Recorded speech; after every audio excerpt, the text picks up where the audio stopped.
Namaste, crypto aficionados. This is Deepak, and you're watching Digital Capitalist. Today, I'm going to bring you a different format. I'm going to talk about some news that really matter, and try to bring you. I'm going to try to do it on a daily basis. Let's see how it goes.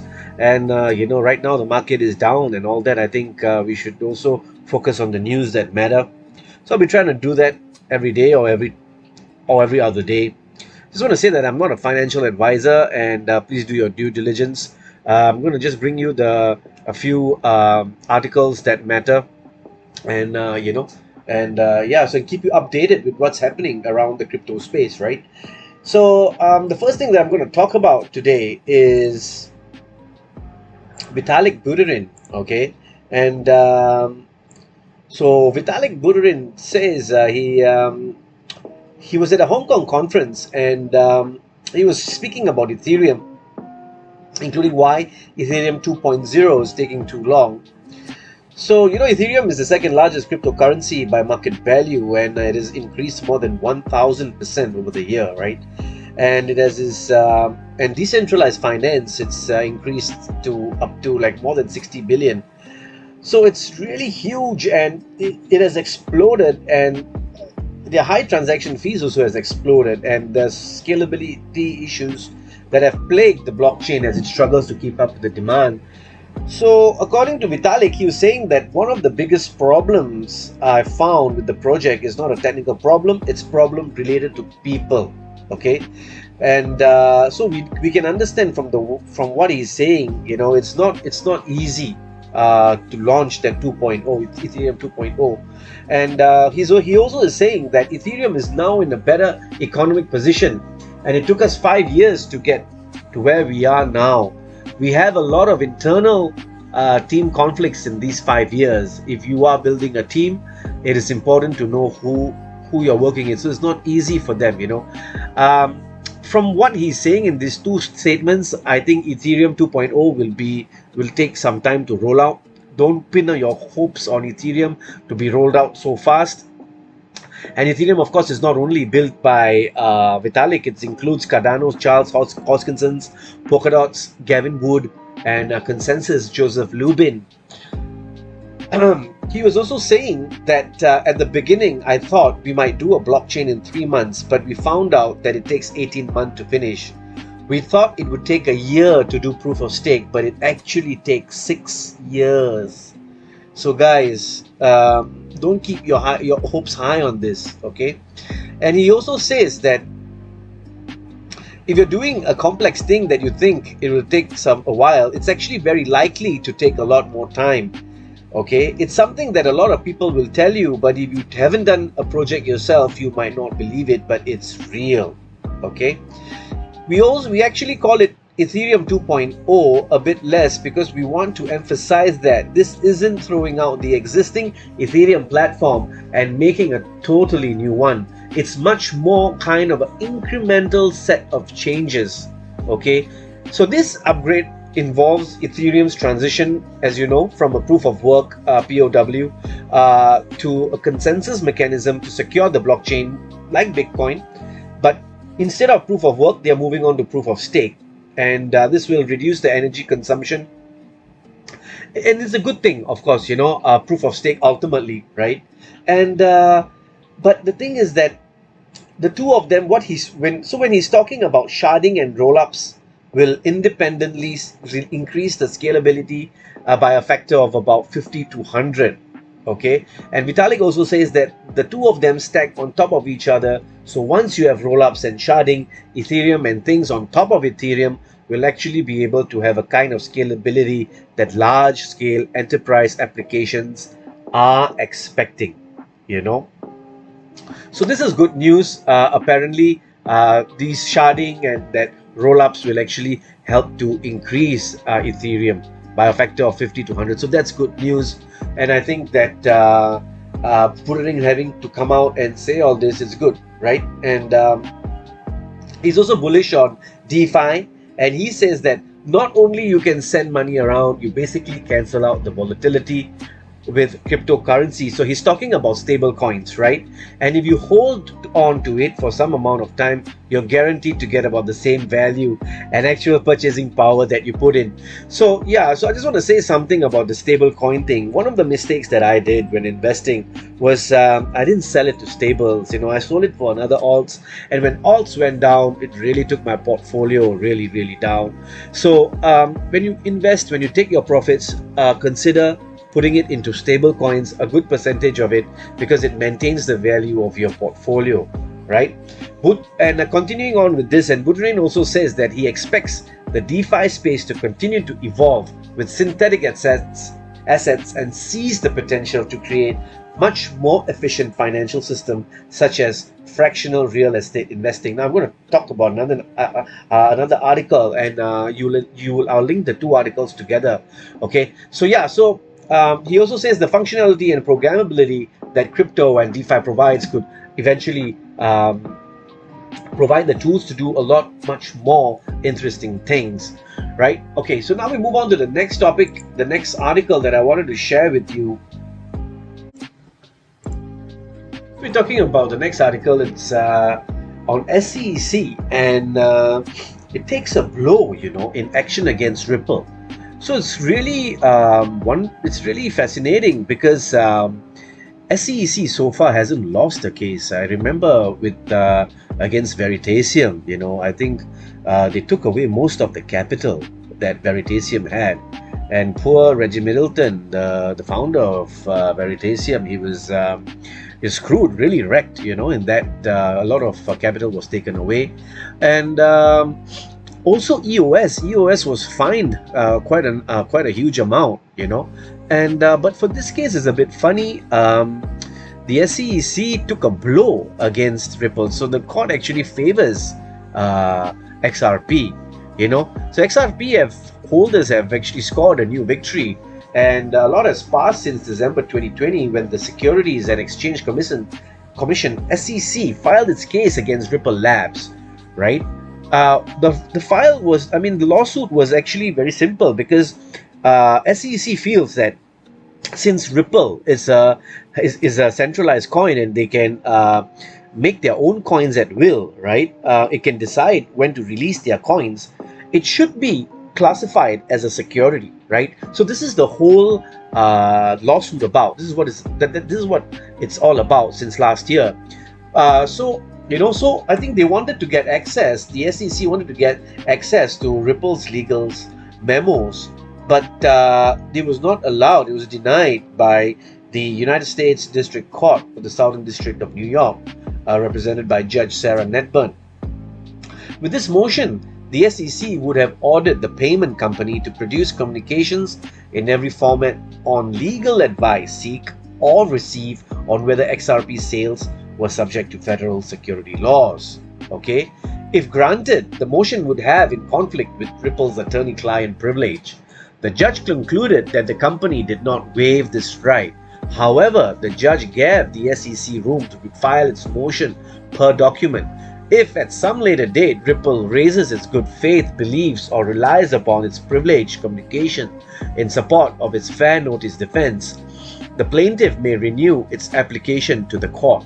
Okay, and Jeremy Hogan, the partner at legal firm Hogan & Hogan, has followed this case closely, and this legal expert is saying that on Judge Netburn's ruling, he says that it's very important because Judge states Ripple's subjective beliefs, XRP, are not relevant to the fair notice defense, blocking the road to SEC wanted to use to fight the defense. So the SEC, what it wanted to use to fight against the XRP, it was blocked, right?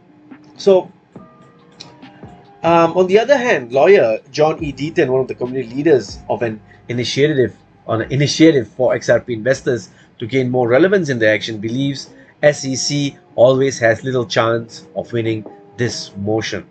Okay, he believes that there is not much pressure for the regulator to return to the negotiating table, but it's another public loss for the SEC. And if you want to look at this whole thing, price impact, honestly, this has not done anything to really, bring its price down. On the contrary, it's moving up and it's staying strong. And if you look at it right now, it trades around about 80 cents, 80 to 90 cents, right? Around there. So it's not really made a hole in XRP, but it has in fact made it stronger, right? So XRP has a huge following, and I think we should respect that. And XRP was as a replacement of Swift, guys. So it's big. So it's a banker's crypto. And I think there are entities behind XRP that are really powerful, and that's why you can get a judge to dismiss SEC's, motion. You don't do that. You can't do that. Like I told you, Veritasium and EOS couldn't do that. They had to pay huge fines, but XRP doesn't have to. So I'm sure that there must be. It's like what Big Sphere says. It's between the good guys and the bad guys. So I think it's simple to look like that. It looks very simple from far, but I think it's like that, bro. I think it's like that. There's good guys versus the bad guys. They are the devas and the asuras, right? The demons and the angels. So it's all like that. This whole world has been like that. It's been since time immemorial. So I think XRP will be here to stay. So will XLM. So you got to see like what other cryptos were subjected to, what other crypto projects were subjected to by the SEC, and how SEC won those charges, right? They won that. But for this case of XRP, it's not so simple as it is. So it's a different ball game altogether. So now we move to the next one. We're looking at SEC again and sues 5 over 2 billion Bitconnect Ponzi. Bitconnect collapsed in 2018 after state regulators in Texas and North Carolina filed cease and desist letters against its lending exchange platform, right? According to the SEC's complaint filed in the United States District Court for the Southern District of New York from about January 17 to January 18, Bitconnect used a network of promoters to offer and sell over 2 billion in securities without registering the offering with SEC and without being registered as a broker-dealer as required by the federal security laws. Now, you all know about Bitconnect. It was an, I don't know what you call it, an MLM or a pump and dump. It was just pumping, and pumping was just telling people to buy. It's like